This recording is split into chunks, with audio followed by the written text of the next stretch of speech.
मंथरा कैकेयी की दासी थी और वो दहेज में आई थी कश्मीर से, कैकेयी के साथ आई थी। वो कैकेयी को बचपन से खिलाई थी तो बड़ा लगाव था कैकेयी का उसका। तो जब कैकेयी की शादी हुई तो उसके पापा ने दहेज में मंथरा को भेज दिया था कि जाओ बचपन से पाली पोसी हो तो जाओ वहीं उसकी सेवा करो अयोध्या में। दहेज में आया हुआ आइटम था ये।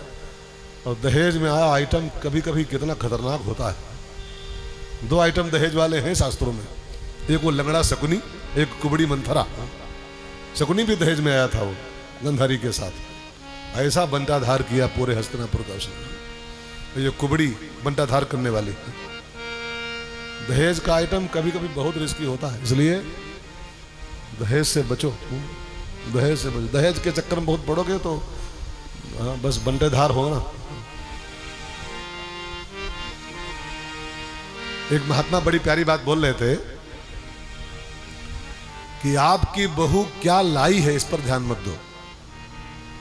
आपकी बहू जो आई है वो क्या क्या लाई है इसको मत देखो।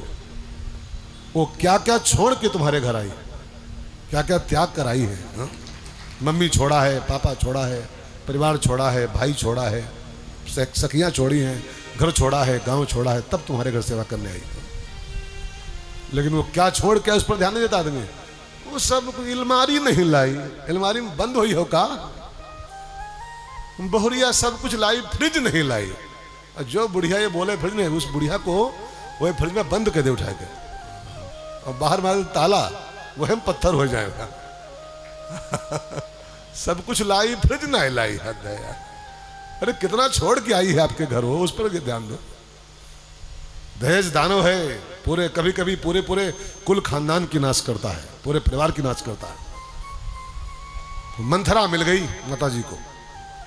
बस गोस्वामी जी उसका परिचय कराते हुए बोले, नाम मंथरा मंदमती तेरी कैकेयी के अजस पिटारी ताहि करी गई गिरावत फेरी, गई गिरावत फेरी।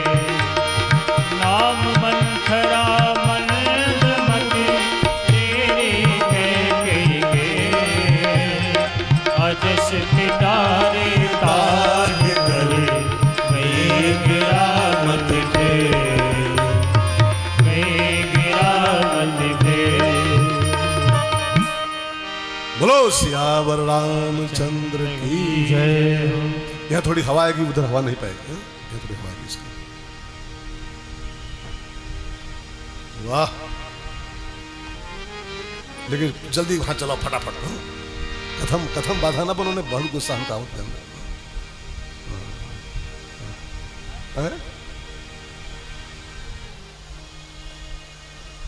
जय श्री राम, जय श्री राम। तो हम लोग कहाँ थे? ले आ भाई ले आ। वाह, शिव शंकर की आई है बारात।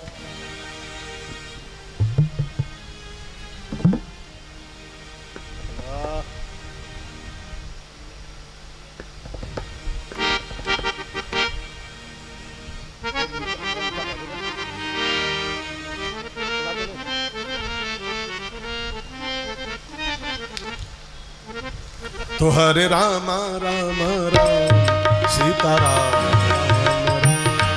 हरे राम राम राम सीता राम राम राम। हरे राम राम राम सीता राम राम राम। हरे राम राम राम सीता राम राम राम। हरे राम राम राम सीता राम राम। हरे राम राम राम सीता राम राम राम। हरे राम राम राम सीता राम राम राम। हरे राम राम राम सीता राम राम राम। राम मंथरा मंदमती तेरी कैकेयी के अजस पिटारी ताहि करी गई गिरावत में। और जब माता सरस्वती मंथरा की बुद्धि में बैठी तो किसी पत्रकार ने पूछा, माता जी तुमका मंथरे मिली केवल? इतना बड़ा नगर है, लाखों करोड़ों नर नारी हैं, मंथरा ही क्यों? तो पत्रकारों ने जब सवाल किया तो मैया बोली कि मैंने इसकी बुद्धि को इसलिए चुना है कि अयोध्या की मूल निवासी नहीं है। एक तो ये पहली बात, जो अयोध्या का मूल नागरिक होगा वो राम जी के राज्याभिषेक में डिस्टर्ब नहीं कर सकता है, वो जान दे देगा अपना। ये अयोध्या की मूल नागरिक नहीं, पहली बात। सरजू का जल नहीं पिया इसने। अब जो कि मंथरा आई थी वहां से न दहेज में, और जो कि कैकेयी को पाली पोसी है तो अपने को माँ मानती है उसकी, और माता को बेटी के यहाँ का जल नहीं पीना चाहिए, ऐसा शास्त्रों की आज्ञा है। तो मंथरा रहे तो अयोध्या में रही थी, सरजू का जल नहीं पीती थी, मंगाती थी बोतल 20 रुपये वाली रोज बोतल, कि बेटी के यहाँ का पानी नहीं पीऊंगी मैं, बेटी हमारी। तो सरजू का पानी उसकी रग में, उसकी रगों में था ही नहीं। तो जिसके यहाँ अयोध्या की धरती की रोटी ना हो और जिसकी रगों में सरजू का पानी ना हो, वही ये काम कर सकता है, राम के राज्याभिषेक में डिस्टर्ब कर सकता है। सो मैंने इसीलिए इसको चुन लिया है। नाम मंथरा मंदमती चेरी के। और मैया उसकी बुद्धि को फिराई, मंथरा वहां से भागी और जाके कैकेयी की बुद्धि को फिराया।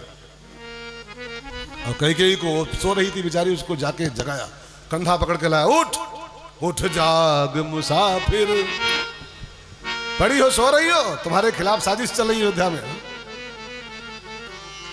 अब रैन कहाँ जो सोवत है, तेरा खेत चिड़िया चुग रही है सब कैकेयी, और तू पड़ी सो रही है। कौशल्या ने दशरथ जी को अपने पक्ष में कर लिया है और तेरे खिलाफ बहुत बड़ी साजिश चल रही। तेरे बेटे को भेज दिया ननिहाल और यहाँ राम का राज्याभिषेक करवा रही है। कल सवेरे राज्याभिषेक राम जी का है। अब राम के राज्याभिषेक की बात जो मंथरा सुनाई तो कैकेयी तो पूरा खुश हो गई, मेरे राम की गद्दी कल है। अपने गले का हार निकाला, अंगूठी निकाली और मंथरा को सब देना चाहा। ले ले बेटी ले, राम का राज्याभिषेक है, इससे बड़ी खुशखबरी मेरे लिए क्या होगी। मैं तो बरसों से बात बोल रही थी महाराज जी से कि अब राम लायक हो गए हैं, गद्दी सौंप दो, ले इनाम ले। मंथरा को लगा हम क्या करना है, ये क्या हो रहा है।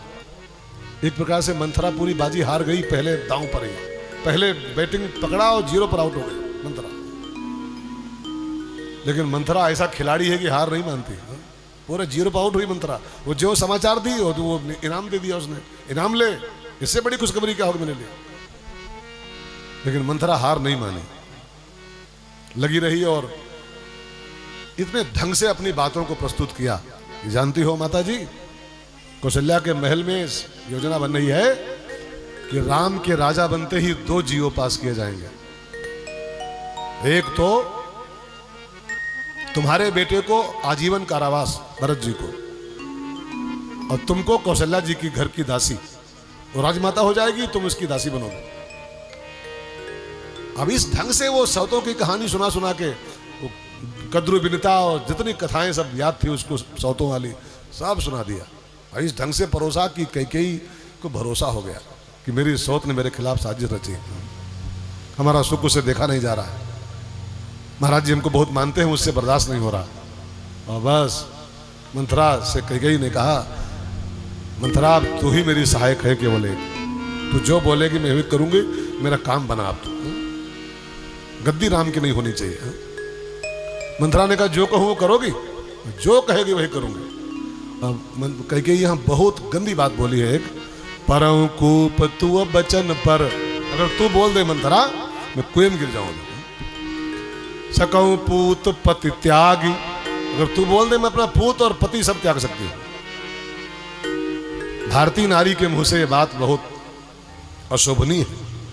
भारतीय महिला अपने जिह्वा से कभी ये बोल नहीं सकती मैं अपना पति त्याग सकती हूँ। पति को छोड़ने के बाद भारतीय महिला बोले, ये संभव ही नहीं। लेकिन वो इतना कुसंग का असर पड़ गया था उसके ऊपर कि वो बोल पड़ी उसी कुसंग के असर में, सकऊं पूत पति त्याग, तो कह दे मैं अपना पुत्र छोड़ दूं, मैं अपना पति छोड़ दूं। अच्छा एक बात यहां जान लो, तब आगे बढ़े हम लोग। अयोध्या में मंथरा का कुसंग हावी क्यों हो गया? मंथरा तो कब से है अयोध्या में, 20 साल से है, लेकिन मंथरा का कुसंग अब हावी क्यों हुआ अयोध्या में? इसका कारण जानते हो क्या है? अयोध्या में से भरत जी चले गए ननिहाल, और भरत माने होता है संत, और जीवन से जब सत्संग जाता है जीवन में तभी कुसंग हावी हो जाता है। अगर आप चाहते हो कि कुसंग का असर न पड़े हमारे ऊपर, तो आप भी सत्संग करो। सत्संग करते रहोगे तो फिर आपके ऊपर कुसंग है तो जमाने में चारों तरफ फैला हुआ है कुसंग सब। बस पंडाल के बाहर निकलो सब कुसंग है, पंडाल के बाहर निकल देखो सब कुसंग फैला हुआ है। लेकिन सत्संग में रंगे रहो तो फिर कुसंग का रंग चढ़ता नहीं। वो भरत जी का जाना भी एक कारण बन गया। मंथरा की चल पड़ी वहां पर, उसका सिक्का चल पड़ा। तू जो कहेगी वही करूंगा, बोल। तो मंथरा बोली कि महारानी जी, आपने कई बार मुझसे कहा है कि आपके 2 वरदान महाराज जी के पास ड्यू पड़े हैं, बहुत दिन पहले के उधार पड़े हैं।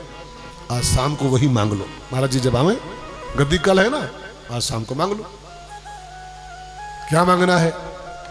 तो मंथरा ने राय दे दिया, सुत ही राजू राम ही बनवासु, सुत ही राजू राम ही बनवासु, देहु लेहु सब सवती हुलासु, सुत ही राजू राम ही बनवासु, देहु लेहु सब हुलासु।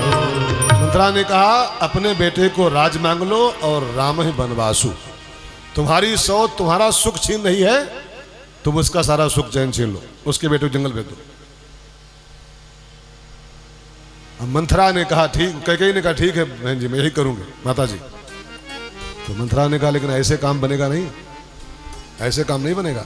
राम को वनवास दशरथ जी कभी भेज नहीं सकते।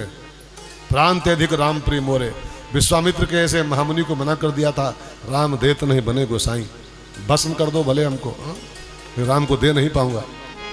वो प्रेमी हैं दशरथ जी राम जी के, भेजेंगे नहीं वो। का फिर तुझको इसके लिए कपट करना होगा। क्या कपट करना होगा? का तू पहले ये कपड़े उतार सके, राजसी कपड़े, एक मोटी मोटी काली काली साड़ी पहन और कोप भवन में जाके बैठ जा।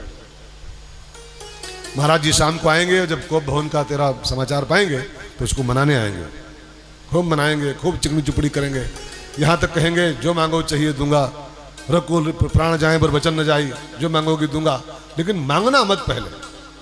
कब मांगना है? तो उसने कहा, भूपति राम शपथ जब करई, जब दशरथ जी राम की सौगंध ले लें कि जो मांगोगी दूंगा, तब मांगो, तब मांगना। जे बचन टरई।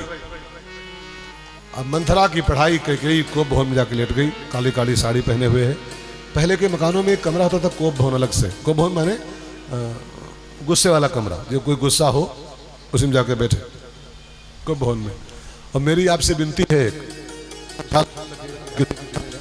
ये क्या छोड़ रहा खटखट हो, ख्याल रखो भैया, भांग खाया होगा, भांग खाने वाले का तार हट जाता है, भांग नहीं खाना चाहिए। हा? तो बात चल रही थी, कहां बात थी? पहले के मकानों में एक कमरा होता था कोप भवन अलग से। और मेरी आपसे प्रार्थना यह है कि आप भी अपने घरों में गुस्सा करने की एक जगह बनाओ अलग से। गुस्सा सब जगह नहीं करना चाहिए। अगर हर जगह गुस्सा करोगे, किचन में, ड्राइंग रूम में, आंगन में, पूजा घर में, जानते हो क्या होगा? आपके घर का जो साइकोलॉजिकल वाईफाई है ना, खराब हो जाएगा। एक वाईफाई वो होता है वो वाला, एक मानसिक वाईफाई होता है। अगर हर जगह गुस्सा ही गुस्सा किया जाएगा तो आपके घर का पूरा वातावरण खराब कर देगा। गुस्सा करने की जगह फिक्स करो, एक कमरा अलग बनाओ, नाम लिखाओ कोप भवन, जैसे ड्राइंग रूम, पूजा घर, बैठक रूम, ये खाना वाला कमरा, ये किचन, फलाना फलाना, ऐसे एक कमरा छोटा सा बनाओ। एंगर रूम, हाँ, एंग्री क्या है? एंगर रूम, हाँ, इसमें लिखाओ टाइटल एंगर रूम, ये गुस्सा वाला कमरा। और जब कोई गुस्सा है वही हम जाके बैठे, लाइट ऑन करें उसकी, तो वो उसके जो कीटाणु होते हैं गुस्से वाले, क्रोध वाले, एक जगह रहे हुए, पूरे घर में ना मर रहे हैं। हाँ? नहीं, पूरे घर का माहौल खराब कर देंगे। गुस्सा के कीटाणु होते हैं जी, इसको हल्के मत लीजिएगा। गुस्से के परमाणु होते हैं, आनंद के परमाणु होते हैं, सुख के परमाणु होते हैं, प्रेम के परमाणु होते हैं, ऐसे गुस्से के कीटाणु होते हैं। गुस्सा हर जगह नहीं करना चाहिए। अच्छा, कोई कह सकता है कि मान लो अब छोटा सा घर है 300 स्क्वायर फुट का, तो मैं कहाँ सोई, कहाँ गुस्सा करी? हाँ? अलग कमरा कहाँ बना मिलेगा? छोटा सा प्लाट है, 300 स्क्वायर फुट, 400 स्क्वायर फुट। तो अगर कमरा भर की जगह ना है तो एक कुर्सी फिक्स करो। एक कुर्सी ऐसी फिक्स करो घर में, जैसे ऐसे पड़ी है, ऐसे बना डालो एक, ऊपर लगाओ चिट, कोप आसन। तो कुर्सी में फिक्स रखो, ऊपर को बैठे ना, कोप आसन। जब कोई गुस्सा है तो वह बैठा है कुर्सी पर, तो कम से कम कुर्सी पर ही वो कीटाणु चिपके हो, वायरस होते हैं सब उसके। तो मंथरा की आज्ञा से कैकेयी मैया गोप भवन में पहुंच गई है। कहाँ? कनक भवन की बिहारणी कनक भवन में निवास करती थी, और कुसंगति का असर पड़ा। कुसंगति यही करती ही है, कुसंगति इंसान को अच्छे भले कनक भवन से निकाल देती है और कोप भवन में डाल देती है। कहाँ कनक भवन, कहाँ कोप भवन। कनक शास्त्री पर सुना रहे थे, बड़ा प्यारा गीत है। कनक भवन दरवाजे पड़े रहो, कनक भवन दरवाजे पड़े रहो, कनक भवन दरवाजे पड़े रहो, कनक भवन दरवाजे पड़े रहो, जहाँ सिया राम जी विराजे पड़े रहो, जहाँ सिया राम जी विराजे पड़े रहो, कनक भवन दरवाजे पड़े रहो, कनक भवन दरवाजे पड़े रहो। कुसंगति व्यक्ति को कनक भवन से निकाल के कोप भवन में डाल देती है, और संस्कृति के कपड़े उतार कर उसको विकृति के वस्त्र पहना देती है। कहाँ राजसी कपड़े पहनने वाली कैकेयी, और कहाँ ये काली काली साड़ी पहने। काला कपड़ा जो होता है ये विकृति का एक प्रकार से प्रतीक होता है। हमसे कई लोग कहते हैं काली साल क्यों डालते हैं? इसके कई कारण बताएंगे नहीं। कई कारण है। एक तो ये काली साल नजर से बचाती है हमको, हजारों की नजर पड़ती है ना, तो ये नजरों से बचाती है। भैया देखो पूरा काला ड्रेस ही पहनते हैं। मैं रोज देखता हूँ काले ड्रेस में आ रहे हैं। अपनी अपनी चॉइस है, पसंद है, हमको अच्छा लग गया काला। लाल ना रंगाओ, हरी ना रंगाओ, अपने ही रंग में रंग दे चुनरिया, श्याम पिया मोरी। ठीक है, तो हमको अच्छा लग गया तो डाल लिया। इससे आपको कोई तकलीफ है क्या? आपसे खाना मांगती है क्या? कई लोग सवाल कर। मैं भी एक टनकपुर में था, तो एक गधा कोई लेके आ गया वो मंदिर में, तो मैंने उसको ऐसे रख के फोटो खिंचा लिया। तो किसी ने टांट मारा कि गधा हनुमान जी का और कपड़े रावण के पहने। गधा हनुमान जी का लिया, कपड़ा रावण का। काला कपड़ा रावण का होता है।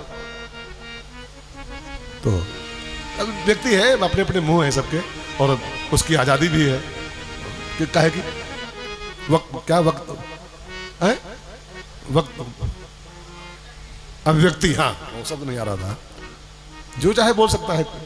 खैर, तो पहुंची कैकेयी को भवन में लेटी है। सांझ समय सानंद नृप गयो कैकेयी गेह, गवन निठुरता निकट के जन धरि देह स्नेह। सांझ के समय जब महाराज जी फ्री हुए, कल राम राज्य है, बड़ा प्रोग्राम था, व्यस्त रहे दिन भर, और शाम को जब महल में आए, कैकेयी के महल में सीधे आते थे पहले। अब यहां पर एक सूत्र है, समझ के सुनने वाला सूत्र है ये। सांझ माने होता है बुढ़ापा। सांझ का अर्थ खाली वो सांझ नहीं कि वो शाम को 5 बजे आए थे। सांझ माने होता है जीवन की शाम, सांझ समय। अब जो 103 साल का आदमी है वो सांझ में ही तो है। न जाने किस गली में जिंदगी की शाम हो जाए। उजाले अपनी यादों के का है हमारे साथ रहने दो, न जाने किस गली में जिंदगी की शाम। और सांझ का समय जिसके जीवन का हो वो कैकेयी के यहाँ जा रहा है। उसको कौशल्या के जाना चाहिए था। शाम आए तो कौशल्या के यहाँ जाओ, शाम हो तो सुमित्रा के यहाँ जाओ। शाम हो गई तभी कैकेयी के यहाँ जा रहे हो। कौशल्या माने क्या होता है? ज्ञान शक्तिश्च कौशल्या, सुमित्रा उपासना। मैंने आपसे कल परसों कहा था, ज्ञान कौशल्या है, भक्ति सुमित्रा है, और कैकेयी कर्म है, कर्म। और जीवन की शाम है महाराज जी की। बुढ़ापे तक भी जो काम की ओर दौड़ रहा हो, है ना, क्रिया की ओर दौड़ रहा हो। अब बुढ़ापे में इंसान को ज्ञान की ओर जाना चाहिए। बुढ़ापा आए तो भक्ति की ओर बढ़ो, सुमित्रा के महल की ओर जाओ, कौशल्या के आंगन की ओर जाओ, तब बुढ़ापा आपका सार्थक होगा। अब बुढ़ापा आ गया है तब भी वो कर्म की ओर जा रहे हैं, कैकेयी की भवन में जा रहे हैं, तब तो फिर तो कुछ गड़बड़ होगा ही होगा। सांझ समय सानंद नप गयो कैकेयी के। और जब दासियों से पूछा कैकेयी कहाँ है, दिख नहीं रही है, रोज तो गेट पे खड़ी रहती थी स्वागत करने के लिए, वेलकम महाराज जी वेलकम, अभी आज नहीं मिली, कहाँ है? तो मंथरा ने कहा देख रहे हो लाइट जल रही है, कोप भवन में है, गुस्सा है आज। अब कैकेयी गुस्सा है, ये बात महाराज जी जो सुने, गोस्वामी जी कहते हैं कोप भवन सुनी सकुचे उराव, कोप भवन सुनी सकुचे उराव, भयवश अगहुड़ परई न पाओ, भयवश अगहुड़ परई न पाओ। कांप गए महाराज जी पूरा कोप भवन सुनते ही, कैकेयी गुस्सा है, कांप गए, डर के मारे आगे पांव नहीं बढ़ रहा है। किस बात पे गुस्सा है, क्यों गुस्सा है? जिससे बहुत लगाव होगा उसका गुस्सा बर्दाश्त नहीं होता है, ज्यादा आसक्त जहां होगे ना उसका गुस्सा फिर बर्दाश्त नहीं कर पाओगे आप। इसलिए संतों ने कहा है आसक्ति कम रखो, न काहू से दोस्ती हो न काहू से बैर, कोई गुस्सा हो कोई खुश रहे। अब हम लोग हैं ना, हम लोग अगर इसमें फंस जाएं कि यार गुस्साए न जाए कोई, हाँ गुस्साए न जाए, लगाव रखोगे तो फिर यही फिक्र रहेगी कहूँ ये ना गुस्साए जाए, कहूँ ये ना गुस्साए जाए। और जब कहीं लगाव ही नहीं है, सबकी मांगे खैर, ना काहू से दोस्ती ना काहू से बैर, तो चाहे कोई खुश रहे और चाहे कोई गुस्साए, कोई उसकी परवाह नहीं। खुश रहे तो खुश रहे और गुस्सा हो जाए तो 2 रोटी फालतू खा ले, ठीक है ना। आसक्ति ही हमको भयभीत करती है। और दशरथ जी का इतना लगाव था कैकेयी के साथ कि वो गुस्सा हो गई है, इस बात को सुनते ही भयवश अगहुड़ परई न पाऊं, उनका आगे पांव नहीं बढ़ रहा है। ज्यों त्यों कांपते पैरों से महाराज जी कोप भवन में आए, देखते क्या है, काली काली साड़ी पहने जैसे नागिन लेटी हो। मैं तेरी दुश्मन, दुश्मन तो मेरा, मैं नागिन तू सपेरा। नागिन पड़ी हुई हो फर्श पर, ऐसे कैकेयी पड़ी हुई है। महाराज जी उसके पास बैठ गए, पैरों के पास। महारानी जी क्यों गुस्सा हो? कही है तू रानी सानी परसद। महाराज जी को लगा कि थोड़ा इसको टच करूं तो शायद खुश हो जाए। कही है, पहले पूछे कही है तू रानी रिसानी, रानी जी क्यों गुस्सा हो? फिर लगा थोड़ा सा हाथ लगाऊं इसके पैरों में तो शायद खुश हो जाए। परसत पानी, और जो हाथ लगाया, हाथ लगते ही कैकेयी ने जो झटका मारा, पति ही निवारई, निवारना माने झटका मार देना। महाराज जी डोंट टच मी। दशरथ जी पूरा एकदम भूकंप आ गया उनके जीवन में। रानी जी क्या बात हो गई? बात क्या हो गई? जो मन में आए करो, बात क्या हो गई? तुमसे हमारा संबंध ही कौन है? जो मन में आए करो। तो महाराज जी को लगा कि ये इतना गुस्सा तो कभी नहीं हुआ आज तक, क्यों गुस्सा हो रही? तो उनको लगा कि इसके मन की बात बोलूं तो शायद खुश हो जाए। महाराज जी को पता था कि कैकेयी कई बार बोल चुकी है कि राम का राज्याभिषेक कर दो, और ये हकीकत है। कैकेयी ने कई बार महाराज जी को प्रेशर बनाया था कि अब तुम बुढ़े हो रहे हो, गद्दी राम को सौंप दो, तुम अब लाल कृष्ण अडवाणी हो लो, हाँ गद्दी सौंप दो, तुम अडवाणी हो जाओ। तो कई बार बोली है तो इसके मन की बात पूरी कर दूं, बता दूं तो शायद खुश हो जाए। तो कहा देवी जी तुमने कई बार कहा था गद्दी राम की कर दो, मैंने अनाउंस कर दिया है आज, कल राम का राज्याभिषेक। तो कैकेयी, उनको लगा था कि बोलूंगा खुश हो जाएगी, लेकिन कैकेयी बोली तुम मुझसे क्यों कहने आए हो जी? जाओ करो, मन में हो करो, मुझसे बताने क्यों आए हो? अब जब इतनी कीमती बात पर भी कैकेयी खुश नहीं हुई तो उनको लगा शायद कुछ मांगना चाहती। कभी कभी माताएं बहनें क्या करती हैं ना, कभी कभी हमारे घरों में भी होता होगा सबके यहाँ, कभी कभी जब कुछ मोटा आइटम मांगना चाहती है ना, मोटी चीज कोई 4-6 लाख वाली,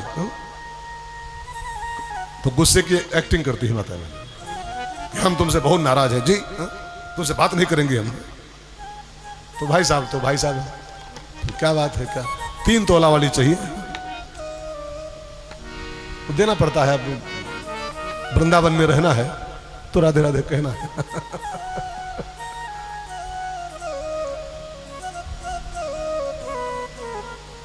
तो महाराज जी को यही शंका हुई कि शायद कोई मोटा इनाम चाहती है इस खुशी के मौके पर, तब ये गुस्सा होने का नाटक कर रही है। तो उन्होंने कहा देवी जी अगर कुछ पाने की इच्छा हो, कुछ मांगना चाहती हो, इतना खुशी का मौका है, मांग लो। आज कल राम राज्याभिषेक है, मांग लो जो चाहिए सो। तब कैकेयी ने टांट मारा, मांग मांग पे कहो पिय, कब हुन दे हुन ले हो। खाली मांगो मांगो कहते हो, कुछ देते हो कभी? अरे तूने कभी कुछ मांगा हो मैंने नहीं दिया, ऐसा कभी हुआ है? मैंने आपने मांगा हो हमने न दिया हो, कोई ऐसा घटना घटी है? का याद करो, याद करो, कब 2 वरदान देने कहे थे? 50 साल हो गए, 70 साल, अभी तक उधार पड़े हैं, दे पाए? खाली मांगो मांगो करते रहते हो। तो महाराज जी को लगा उन्हीं वरदानों का सब ये है झंझट। तो उन्होंने कहा देवी मैं थोड़ा व्यस्त रहता हूँ, एक तो बूढ़ा हो गया हूँ, दिमाग भी थोड़ा पंचर है, तो तुम शायद भूल गया हो, दिमाग से उतर गया था, और तुमने मांगा नहीं, ड्यू है, मुझे याद आ रहा है। ऐसा करो, तुमको अगर वही वरदानों की ही कुछ गुस्सा है तो 2 के 4 मांग लो।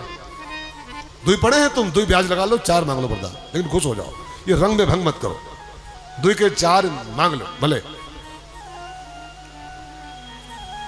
कैकेयी ने कहा 4 छोड़ो, तुम 2 दो पहले हमरे वाले, 4 छोड़ो, 2 दो, 2 में तो आपके भी नानी याद आ जाएगी। 4 तो बहुत बड़ी बात, 2 दो खाली। मांगो क्या चाहिए?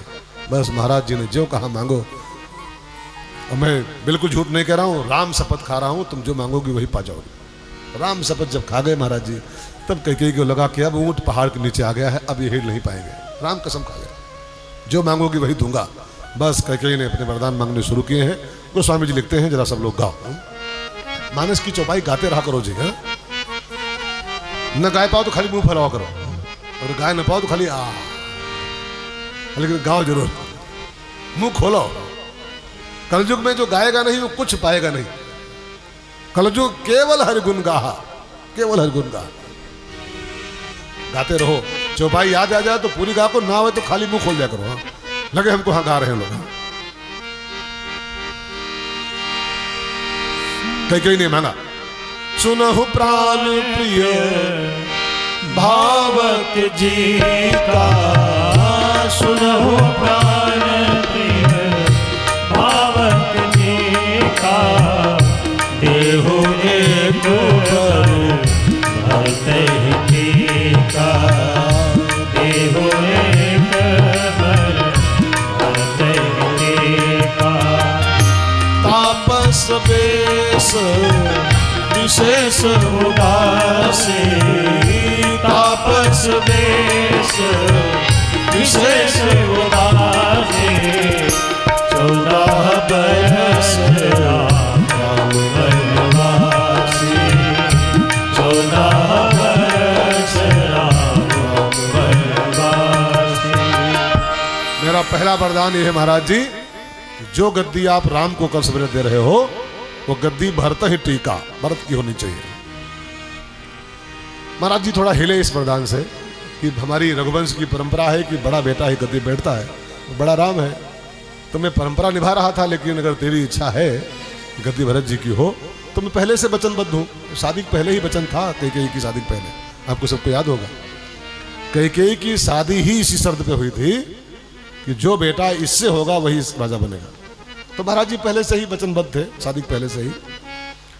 और उधर कैकेयी मांग भी ली तो उन्होंने कहा ठीक है, मैं तो परंपरा निभा रहा था, अगर आपकी ऐसी इच्छा है कि गद्दी भरत जी की हो तो मैं भरत जी को बुलाऊंगा और कोई बढ़िया मुहूर्त निकाल करके उनका राज्याभिषेक कर दूंगा।